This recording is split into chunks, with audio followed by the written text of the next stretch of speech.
కటౌట్లు పెట్టుకుంటే గెలిచేశారు.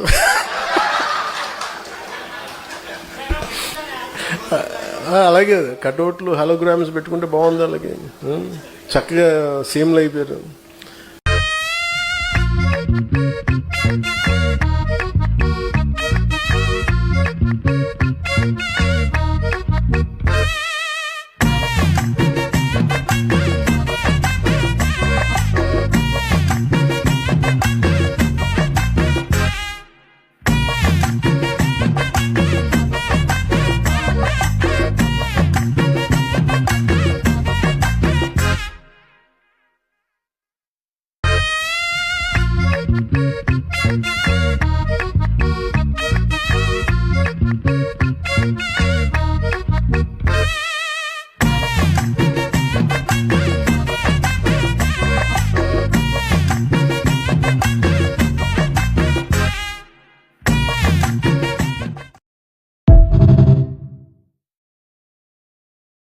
ఇక్కడున్న కొంతమంది నాయకులు ఆంధ్రప్రదేశ్లో నువ్వు కాపులకి ఏం చేసావు, కాపులకి ఏ రోజు నిలబడి నేను చెప్పాను అసలు, కాపులకి ఏ రోజు నిలబడి నేను చెప్పాను అసలు.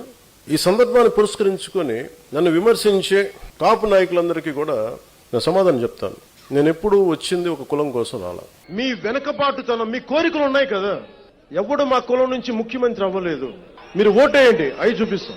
కాపు నాయకులందరికీ ఇబ్బంది ఉందని చెప్తున్నాను.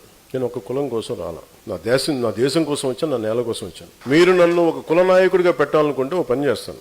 నన్ను విమర్శించే కుల నాయకులందరికీ కూడా, కాపు కుల నాయకులందరికీ మీ గురించి ఒక చక్కటి వివరణ ఇస్తాను. మీరు పని చేయండి, మీరే ముఖ్యమంత్రి అభ్యర్థిగా మీరు ప్రకటించుకోండి, మీరు నిలబడండి. సంపూర్ణంగా మీ వెంట ఉండే ఎంతమంది కుల సభ్యులు ఉంటారో వాళ్ళందరితోటి మీరు ముఖ్యమంత్రి అయిపోయిన సంతోషం. నమస్కారం. అర్థం చేసుకుంటాం, మాట్లాడతాం, ప్రతి సమస్యను మాట్లాడతాం. అంటే కూర్చోబెట్టి ఇంకా తగ్గి నాకు విసుగు వచ్చేస్తుంది. ఇంకా ఓట్లు ఉంటే ఉంటాయి, పోతే పోతాయి. కానీ ఇలాంటి పనికిమాలిన విశ్లేషణలు, పనికిమాలిన ఈ విమర్శలు పెట్టుకుంటే మటుకు చాలా బలంగా సమాధానం ఇస్తాను. ఇది ఫస్ట్ టైం, భవిష్యత్తు అందరి చేత ఇప్పిస్తాను, గుర్తుపెట్టుకోండి. మీ నోళ్లు మూత పడే వరకు, ఇంకొకసారి నా గురించి మాట్లాడాలంటే మీ నోళ్లు మూత పడే వరకు అందరి చేత మాట్లాడిస్తాను.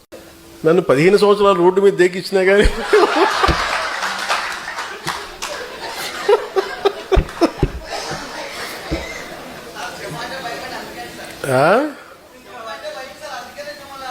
ఇంత పేషెంట్ ఎలా ఉన్నానంటారా? గత్యంతరం లేక.